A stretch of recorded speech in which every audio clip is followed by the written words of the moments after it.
brought to you by ITIL series.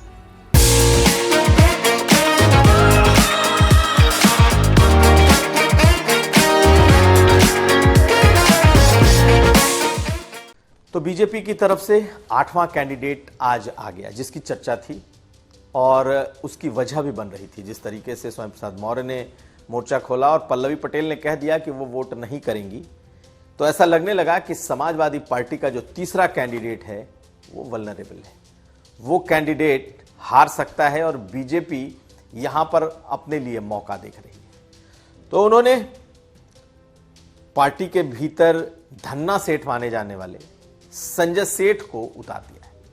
Sanjay Seth कभी Samajwadi party के शीर्ष नेताओं के बड़े ही करीबी हुआ करते थे। संजय सेठ बहुत बड़े बिल्डर हैं और संजय सेठ बहुत बड़े धन्ना सेठ भी हैं। लखनऊ और उत्तर प्रदेश में उनकी कंस्ट्रक्शन कंपनी बहुत बड़ी मानी जाती है और लखनऊ में तो उसका बहुत बड़ा नाम है, बहुत अच्छा खासा नाम है। तो हजारों करोड़ की संपत्ति के मालिक हैं।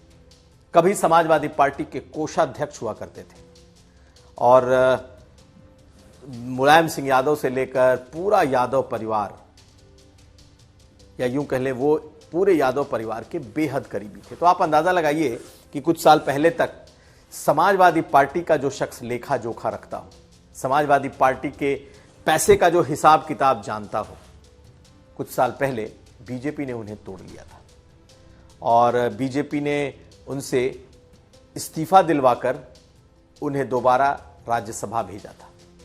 लेकिन हाल में जब उनकी राज्यसभा की पूरी मियाद पूरी हो गई, उनका कार्यकाल पूरा हो गया, तो बीजेपी ने उन्हें दोबारा अपना टिकट नहीं दिया, उन्हें सदस्यता के लिए उनका नाम आगे नहीं किया था। लेकिन यह मौका दिख गया और संजय सेठ समाजवादी पार्टी को बहुत अच्छी तरीके से जानते हैं, उसके इन्स एंड आउट को बहुत बढ़िया से जानते हैं, उनके सभी बड़े छोटे नेताओं से उनके संबंध हैं। इसलिए क्योंकि लखनऊ में सियासत भी उन्होंने की है और लखनऊ में बिजनेस भी उनका है। ऐसे में समाजवादी पार्टी के इस पुराने चेहरे की बीजेपी में अचानक पूछ इसलिए बढ़ गई क्योंकि अब समाजवादी पार्टी को तोड़ करके ही, यानी कि उनके विधायकों को अपनी तरफ ला करके ही 8वीं सीट बीजेपी जीत सकती थी। और जहां जहां कहते हैं कि साम दाम दंड भेद, जिसकी जरूरत इस 8वें उम्मीदवार को जिताने के लिए होगी, उसके लिए संजय सेठ ही सबसे मुफीद थे। तो संजय सेठ ने आज पर्चा भर दिया। आज पर्चा भरने का आखिरी दिन था, लेकिन अब समीकरण कैसे बदल रहे हैं, समीकरण कैसे फिट होंगे, हम आपको ये बताने जा रहे हैं। तो समाजवादी पार्टी के भीतर संजय सेठ के बीजेपी की तरफ से चुनाव में आने के बाद ही एक तरीके का कह सकते हैं कि हलचल मची हुई है कि आखिर सपा को कौन कौन ऐसे विधायक हैं जो धोखा दे सकते हैं, जो डिच कर सकते हैं, या फिर समाजवादी पार्टी 111 के अपने आंकड़े तक पहुंच ही नहीं पाएगी, क्योंकि सपा को 111 विधायक या 111 वोट प्रथम वरीयता के, फर्स्ट प्रेफरेंस के चाहिए। और अगर हम उसका गणित समझें तो समाजवादी पार्टी के पास कुल 108 विधायक हैं और 108 विधायकों में भी कुछ जेल में हैं। रमाकांत यादव जेल में हैं, इरफान सोलंकी जेल में हैं। तो ये आंकड़ा घटकर 208 से 206 तक पहुंच जाता है। कांग्रेस का समर्थन अगर उन्हें मिलता है तो फिर ये 208 तक जाता है, लेकिन फिर भी 211 यानी कि कम से कम 3 सीटें, 3 वोट और उन्हें चाहिए होगा। दूसरी तरफ अगर 37, 37, 37 3 अगर उनके कैंडिडेट जीतने हैं तो समाजवादी पार्टी को पहले और अपने दूसरे जो उनके कैंडिडेट हैं उन्हें जिताने के लिए वो एक्स्ट्रा सरप्लस जो एक्स्ट्रा वोट भी उनको आवंटित करती है। ऐसे में पहले और दूसरे नंबर पर जो होंगे उनके लिए 37 से ज्यादा वोट समाजवादी पार्टी ने उनके लिए रख रखे होंगे कि कहीं उनमें ही खेल ना हो जाए। इसलिए ऐसा माना जा रहा है कि कम से कम 5 से 6 ऐसे वोट हैं जो समाजवादी पार्टी को कम पड़ सकते हैं। और 6 वोट अगर समाजवादी पार्टी को फर्स्ट प्रेफरेंस के कम पड़े तो बीजेपी के पास 29 सरप्लस वोट हैं और उन्हें 3 या 4 या 5 अगर उनके पास वोट और ऐड हो जाते हैं तो वो अपना उम्मीदवार जिता ले जाएंगे, क्योंकि बाकी उनके पास जो दूसरी वरीयता के वोट हैं वो 288 होंगे और समाजवादी पार्टी के पास 108 होंगे। तो ये आंकड़ा कैसे है इसको भी समझ लीजिए। सपा के पास इस वक्त 108 सीट है, जिसमें से 2 जेल में है और अगर जेल में मौजूद दोनों विधायकों को अगर वोट करना है तो पहले अदालत की अनुमति लेनी होगी।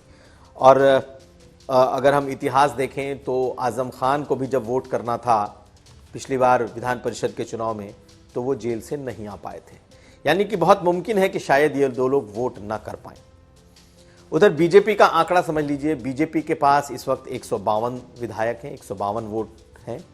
इसके अलावा बीजेपी के पास 13 वोट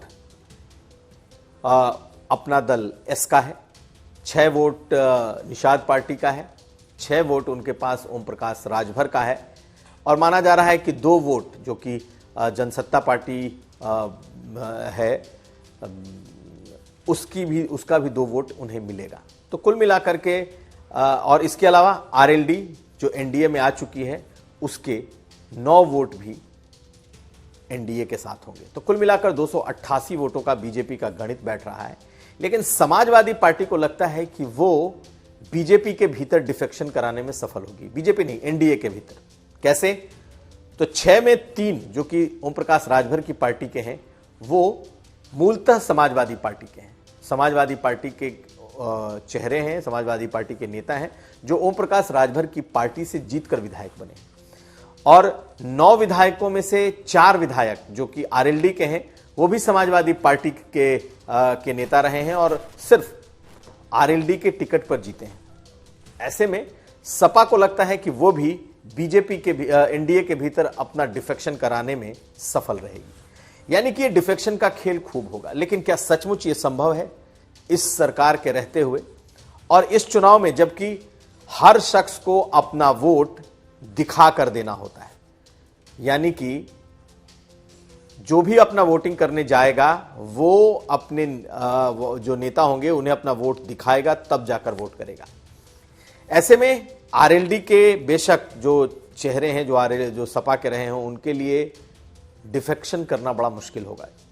वैसे ही ओम प्रकाश राजभर के नेताओं के लिए भी डिफेक्शन करना मुश्किल होगा।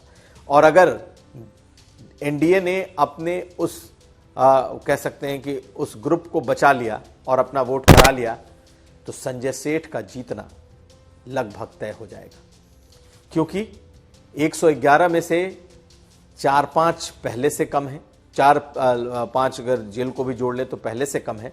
और पल्लवी पटेल अगर उन्होंने वोट नहीं किया तो मान लीजिए कि फिर बहुत मुश्किल लड़ाई होगी समाजवादी पार्टी के लिए अपनी इस आखिरी सीट को निकालना।